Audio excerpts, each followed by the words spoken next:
Estamos nos aproximando do inverno, já temos aí noites mais frias, dias quentes, um tempo seco, muita poeira, quer dizer, está virando o paraíso dos alérgicos. Aí, juntando isso a essa época que estamos vivendo, que vem chegando as gripes, os resfriados e mais a Covid-19. O mar realmente não está para peixe, né? Então, para saber sobre cuidados, eu recebo hoje a doutora Leilane Nogueira, alergologista, que vai contar para a gente aí um pouco como se cuidar, como se prevenir. Leilane, prazer te receber, seja bem-vinda.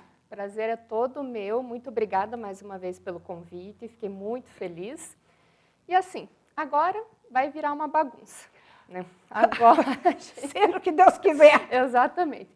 Porque a gente tem toda essa questão do Covid, né, que está bem complicado, todo esse momento que a gente está vivendo.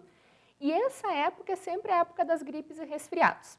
Claro que esse ano a gente tem a questão das crianças que não estão na escola, que a escola, querendo ou não, é o maior disseminador, né? A criança vai, pega do coleguinha, leva para casa, passa para a mãe, para o pai, para os avós.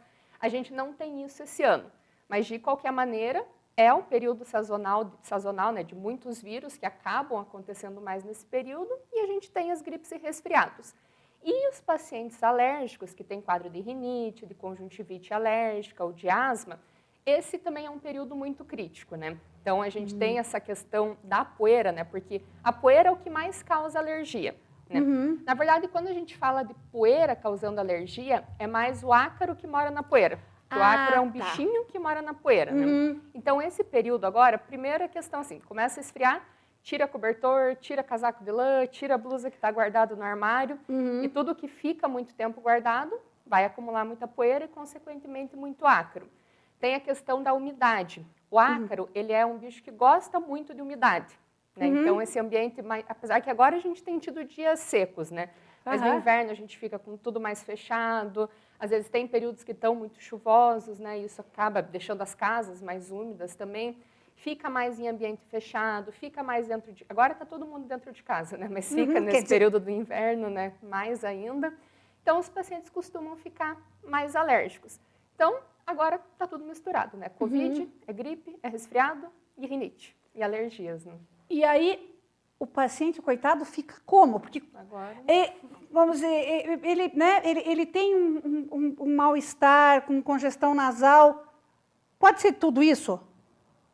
Aí, como é que o paciente vai saber o que ele está evoluindo? Porque a alergia não dá febre, às vezes dá, né? A febre mesmo, assim, aquela febre que você mede no termômetro, a 38, 39, a alergia em si não dá. É só quando você tem alguma infecção associada com a alergia. Mas tem os outros sintomas que confundem, né? Então, se a gente pegar primeiro a rinite, né, o quadro respiratório alérgico. A rinite, então todos eles, né, gripe, resfriado, covid, rinite, pode fazer a congestão nasal. Ter o nariz entupido, ter nariz que escorre. Tosse é uma coisa também que pode aparecer em todos os quadros. Às vezes no resfriado um pouco menos, mas uma rinite pode vir com tosse, ou se a rinite está associada com asma, vem com muita tosse também. Só que o quadro alérgico tem muito a questão da coceira, né? Então o paciente coça muito o nariz, coça muito o olho, às vezes tem paciente que tem coceira no rosto todo, na garganta, no ouvido, então isso é uma característica da alergia, né? O espirro também pode estar em todos, mas o paciente alérgico, às vezes, ele tem crises de espirro, né? Entra em contato com a poeira, faz aquele acesso de espirro, ou às vezes espirros mais esporádicos também, né? E aí tem a coriza, tem a congestão nasal. Quem tem conjuntivite alérgica, tem muita coceira no olho, vermelhão, olho lacrimejando, que são nos dois olhos, né? Aí, quando a gente fala de gripe, a gripe já é o quadro um pouquinho mais grave, né? Porque é principalmente que a gente tem, né, do vírus influenza, que é o que a gente vacina todo ano, e, por sorte, esse ano teve uma procura muito grande pela vacina, né? O pessoal estava bem consciente, né? Exato. Tudo que não foram se vacinar do sarampo, pelo menos a vacina da gripe foram buscar. Exatamente. Daí, isso é uma coisa boa, né? Porque comparado com o ano passado, ficou todo mundo com medo, resolveu realmente vacinar, isso é muito positivo, né? Mas a gripe, ela já é um quadro assim, que geralmente vem com febre, vem com tosse mais intensa e pode ter uma evolução mais ruim, né? Tem, assim, uma potencialidade até de poder matar. Por isso que a gente, né, tem que vacinar, tem que tomar bastante cuidado. E aí o resfriado são sintomas de gripe mais leves, às vezes pode ter, às vezes o resfriado ele fica bem no meio do caminho, para confundir com uma rinite, confundir com uma gripe, mas geralmente é um pouquinho mais leve. E a COVID, que está uma bagunça, né? Que a gente ainda não sabe muita coisa sobre os sintomas mesmo dela, né? A gente tem visto o pessoal relatar de tudo, né? Desde o sintoma clássico da gripe, com a pneumonia, com insuficiência renal, com falta de olfato, falta de paladar. Quer dizer, e ainda as pessoas orientadas, sabiamente, claro, de não estar indo em ambiente hospitalar. E isso está complicando a vida das pessoas, né? Porque, quer dizer, daqui a pouco, às vezes, ela pode estar com uma amidalite infecciosa grave e não vai no hospital achando que, né, que não deve. Como é que a pessoa deve proceder? Essa questão até que você comentou dos pacientes com outros diagnósticos deixar de procurar atendimento médico, desde o começo da pandemia foi uma preocupação, né? Eu sempre mantive até o atendimento dos meus pacientes, porque às vezes o paciente tem uma crise de urticária, tem uma crise de dermatite, ou tem uma reação alérgica muito grave. Isso para qualquer especialidade, né? Você tem as outras doenças, não pararam de acontecer por conta disso. Exatamente. E até o pessoal da cardiologia, eles até fizeram campanhas porque viram que os pacientes começaram a procurar menos o hospital por conta de sintomas de infarto. Então, houve uma mortalidade maior. Então, isso é muito grave, né? Às vezes, deixar tendo algum outro sintoma. Claro, quando a gente fala dos sintomas respiratórios, quando é sintoma respiratório leve, o ideal é realmente não procurar o atendimento se tiver a possibilidade de ficar afastado, né? Quem já está, tipo, em casa, ou quem no trabalho o patrão libera, só que infelizmente não é muito isso que acontece, né? Não é todo mundo que tem essa possibilidade, né? Ou às vezes o paciente conversa com o patrão não quer afastar se não tiver um atestado de fato, né? Isso fica realmente muito difícil.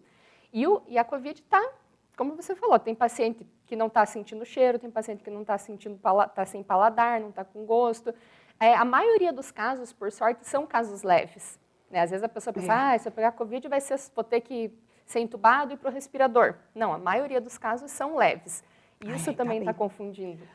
Está todo mundo achando assim, que se você contrair o COVID, o teu caminho natural e obrigatório é a UTI durante, sei lá, um mês no respirador. E não é bem isso. Claro que não. Por sorte, não é nada disso. Né? Então, realmente acaba, né, tendo essa confusão e essa dificuldade, né, para os pacientes saberem quando procurar e toda essa questão que o sistema de saúde está com essa dificuldade mesmo no momento. Né? E aí o pessoal, mesmo a própria, né, a própria medicação, porque você vê no caso, né, falou dessa questão aí do pessoal da cardiologia, mas a alergia também mata, né? A alergia é uma doença que foi subestimada por muito tempo, né, Leilane? Foi meio vista como frescura, né? Exatamente. Por muito tempo, isso é frescura, isso é uma coceirinha. E, no meu tempo, ninguém tinha alergia. Exato. Não, as pessoas só suportavam viver com os sintomas, né? Exatamente. Porque, assim, em termos de mortalidade, a alergia que tem capacidade de matar é especificamente a anafilaxia, que é uma reação alérgica mais grave, que pode fazer aquilo de fechar a glote, de ter inchaço, de ter queda de pressão, tem vários sintomas dentro da anafilaxia. E algumas reações de medicamentos mais graves, né? Que as pessoas falam Steven Johnson, coisas assim, que são mais perigosas. As outras doenças não têm tanto esse potencial de mortalidade, mas têm o potencial de atrapalhar muito a qualidade de vida, né? Paciente que vive se coçando, paciente que tem dermatite atópica, que é a pele extremamente ressecada, uma pele que dói, uma pele que sangra, paciente que tem rinite, está lá trabalhando, nariz escorrendo, está se coçando o tempo todo, paciente com asma, que tem enxio no peito, falta de ar. Então, asma também é uma doença que pode matar, esqueci disso. A asma também pode, né? Asma, com certeza, é uma doença que não tratada pode ser potencialmente fatal. Então, é questão de qualidade de vida, né? Antigamente, talvez não se buscava tanto essa questão da qualidade de vida em si e ficava como frescura, né? Só que hoje a gente vê que a gente tem muita opção de tratamento e de tratamento seguro, né? Também é muito importante. Porque a alergia não tem cura, né? Mas ela tem como você conviver com ela de um modo mais harmonioso, né? Você não precisa ser refém, né? Exatamente. Porque é aquela questão, às vezes tem paciente, eu não gosto de tomar remédio. Claro que tem remédios que às vezes fazem mais mal do que a doença. A gente tem que tomar muito cuidado com isso. Só que a partir do momento que é um remédio que o paciente tolera, que não tem o efeito colateral assim que vai prejudicar a vida dele, é aquela coisa, será que é só porque eu não gosto de tomar remédio? Ou será que o pior são os sintomas da minha doença? Né? O que é pior? Tomar remédio ou sentir coceira, sentir incômodo, sentir todos os sintomas que eu tenho todo dia? Né? Então, tendo um diagnóstico correto, tendo uma orientação correta, o paciente fica bem. Ele vai ter uma vida normal, tendo que tomar remédio, mas uma vida normal, né? E no caso, por exemplo, situações, vamos dizer, de alergia alimentar, que é bem clássica, a pessoa que tem alergia, sei lá, camarão, frutos do mar, que é uma alergia comum, né, ou amendoim, isso provavelmente ele vai ter pro resto da vida, ele nunca vai tolerar. Depende. Dificilmente, assim. Porque assim, a gente tem os alimentos que a gente sabe que são mais fáceis de serem tolerados ao longo do tempo, que são os alimentos que dão alergia principalmente em criança, que é o leite, o ovo, o trigo, a soja. Então, a maioria, assim, 5, 6 anos, a criança vai deixando de ser alérgica. Mas hoje a gente vê cada vez mais criança mais velha, entrar na adolescência, continuar com alergia, mas a tendência é que ela adquira uma tolerância, né? Que a alergia suma mesmo. Agora, a alergia tanto a frutos do mar e camarão, quanto a amendoim, e quando a gente fala de amendoim, pode ser das outras castanhas, nozes, todos os nuts, né? Podem também ter alergia não só do amendoim, mas é caso a caso, né? São reações cruzadas dos alimentos. Isso já é uma alergia mais persistente mesmo, né? Geralmente pode acontecer de tolerar, mas na maioria dos casos não. Quem é alérgico ao camarão vai ser alérgico ao resto da vida, e a alergia do camarão pode ser uma alergia grave. Então não dá para, tipo, vou tomar um antialérgico e comer um camarãozinho. Melhor viver sem camarão, né? Exatamente. Acha algum substituto. A garganta fechada. Porque essa é uma alergia e assim, esse negócio de trancar a garganta é muito rápido, né? Você não tem muito tempo para acudir, né? Dependendo do caso, acaba tendo uma evolução realmente muito rápida. E se você está longe do hospital, ou se o paciente não tem o diagnóstico, não tem adrenalina autoinjetável, que é um remédio que ele mesmo se aplica, né?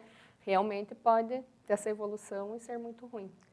E aí, a dica para o pessoal aí que tá todo mundo em casa, vento encanado e tal. É melhor vento encanado do que casa fechada. Exatamente. E sol funciona? Colocar as cobertas, as jaquetas, tudo que vai usar, que tem frio vindo por aí, antes de usar, bota no sol? Essa é uma recomendação que eu sempre dou para os pacientes. Chegou essa época do ano, pega o cobertor, pega o edredom, as roupas, lava, depois de lavar, coloca no sol para daí usar, porque isso realmente faz com que tenham muitas crises de alergia. A casa arejada, ela vai ajudar também nessa questão da umidade, e se consegue, assim, em alguns lugares do ambiente bater o sol, isso também ajuda a diminuir a umidade da casa. Isso realmente é muito importante nesse momento. E no mais, Leilane, o velho e bom senso.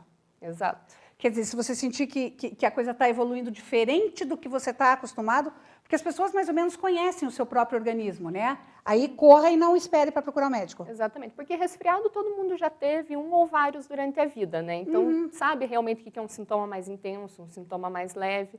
Então, se está leve, pode ficar em casa, é a orientação do momento.